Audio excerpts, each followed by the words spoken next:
आज हम लोग पढ़ेंगे महादेवी वर्मा के बारे में। महादेवी वर्मा छायावाद की कवित्री हैं। इनका जन्म 26 मार्च 1907 को हुआ था। सजल गीतों की गायिका महादेवी वर्मा आधुनिक युग की मीरा कही जाती हैं। इनकी कविता, संगीत कला, चित्रकला तथा काव्य कला का अपूर्व समन्वय है।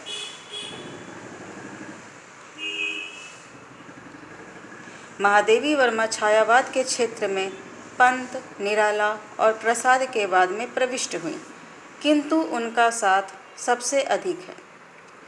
पंत और निराला की कविता में समय समय पर नए मोड़ आते गए।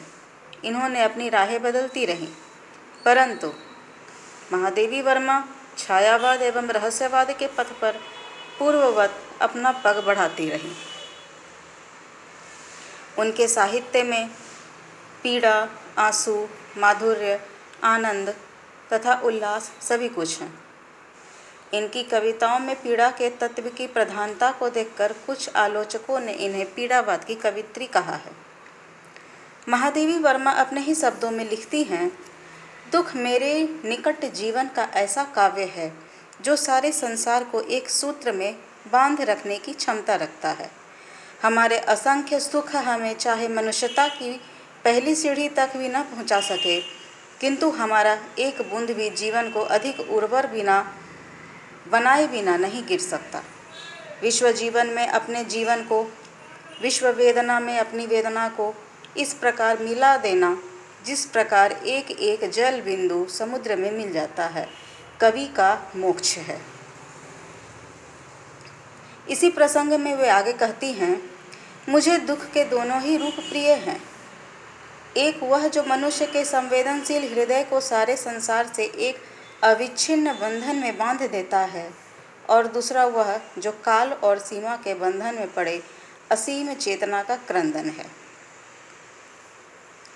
इस प्रकार महादेवी वर्मा दुख और रहस्यवाद के बारे में बहुत कुछ लिखती हैं, और इनकी रचनाओं में महत्वपूर्ण रचनाएं हैं निहार, रश्मि, नीरजा, सांध्य गीत, दीपशिखा, यामा। निहार में प्रारंभिक कविताओं का संकलन है। इसमें वैयक्तिक दुख और आध्यात्मवाद की अभिव्यक्ति हुई है। रश्मि में कवित्री के जीवन मृत्यु, सुख और दुख पर मौलिक चिंतन प्रकट हुआ है। नीरजा में प्रकृति में मानवीय भावनाओं की भव्य झांकियों एवं विरह वेदना के चित्र प्रस्तुत किए गए हैं। सांध्य गीत में कवित्री सुख और दुख, विरह और मिलन में समन्वय दिखाने में प्रयत्नशील है। भाव पक्ष की दृष्टि से महादेवी की कविताओं में विरह वेदना, रहस्यवाद एवं छायावाद की विषयगत एवं शैलीगत प्रवृत्तियों का भव्य रूप प्रकट हुआ है। इन्हें पीड़ा अत्यंत प्रिय है। इन्होंने प्रभु को पीड़ा में और पीड़ा को प्रभु में ढूंढा है।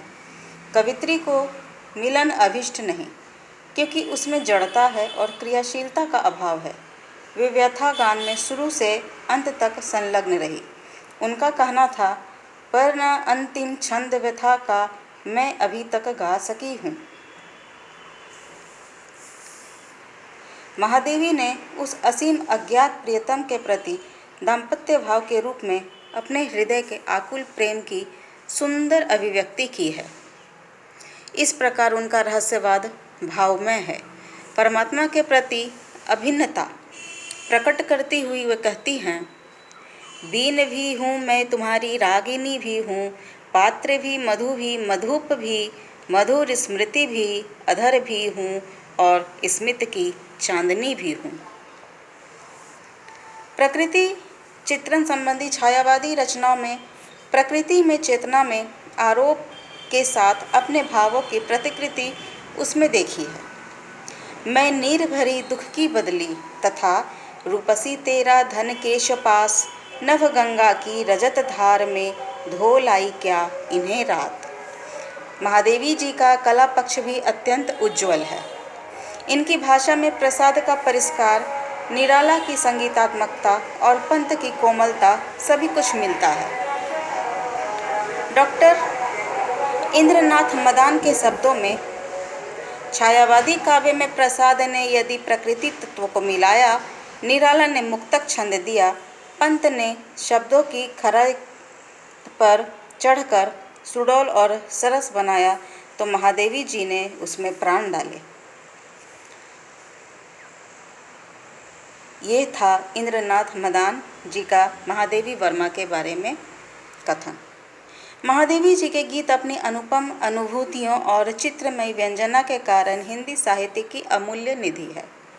वास्तव में कल्याणी प्रतिभामयी देवी जी के हिंदी के विशाल मंदिर की वीणा पानी है। कविवर निराला जी महादेवी वर्मा के बारे में कहते हैं, हिंदी के विशाल मंदिर की वीणा पानी, स्फूर्ति चेतना रचना की प्रतिभा कल्याणी।